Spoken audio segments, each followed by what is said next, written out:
my friends, I'm Professor Hans von Puppet. Welcome back to Seasonal Job Pro, the channel that's all about seasonal jobs. Seems different, doesn't it? That's because it is. Your regular narrator is still busy with his own seasonal job right now and has asked me to fill in. That's right, they actually walk the walk here at Seasonal Job Pro. Very professional bunch of people. Anyway, because I'm a very famous professor and Ken Burns was busy, I reluctantly agreed to fill in temporarily. So let's pretend like this is normal, okay? All right, moving on. Seasonal work is often based around the tourism industry. And being so, it means you often get to meet interesting people from all over the world who are on vacation. Some of these folks are wonderful fun, and you could see yourself having a nice cold beer with them at the end of the day. But some of them are, to be nice, morons. You would wonder how they manage to live long enough to make it past breakfast.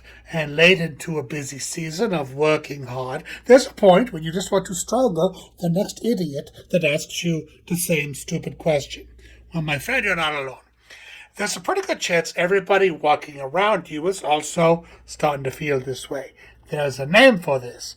Some call it the August Uglies, or the August Angries, or SSD, Seasonal Stupidity Disorder.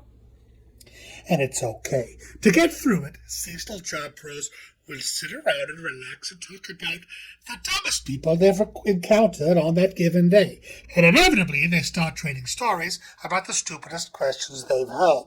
And because there are no stupid questions, only stupid people, today's video is your top 5 stupid tourist questions. Let's start.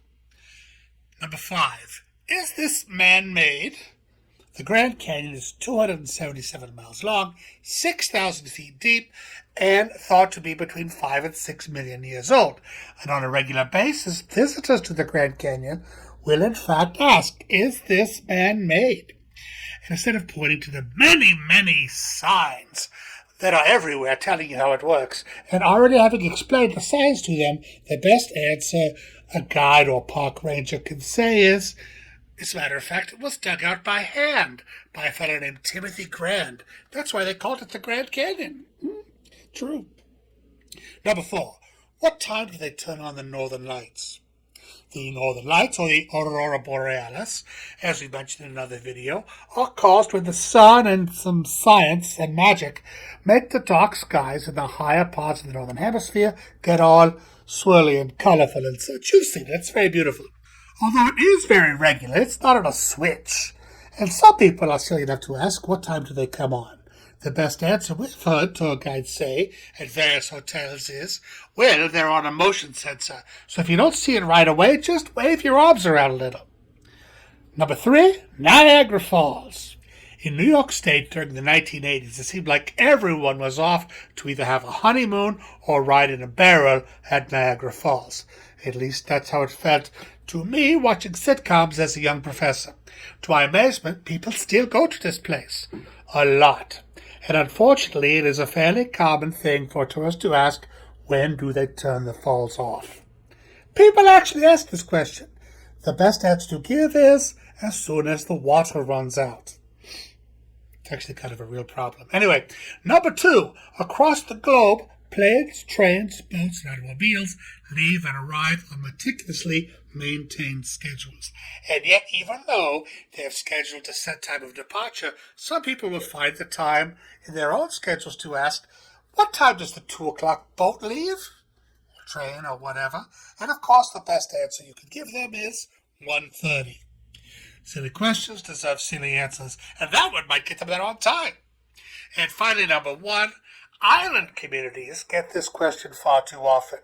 Does the water go all the way around the island? Nope. Just say no. So, those are some of the top stupid questions you may have encountered or can look forward to in the seasonal tourism industry. I do hope they made your day a little better and will help you get through the end of the season. If you've heard any of these questions before, or have better ones that you've heard, or even stupider questions, please leave them down in the comments below. We'd love to hear your experiences as a seasonal job pro. Thank you for watching. And bon voyage.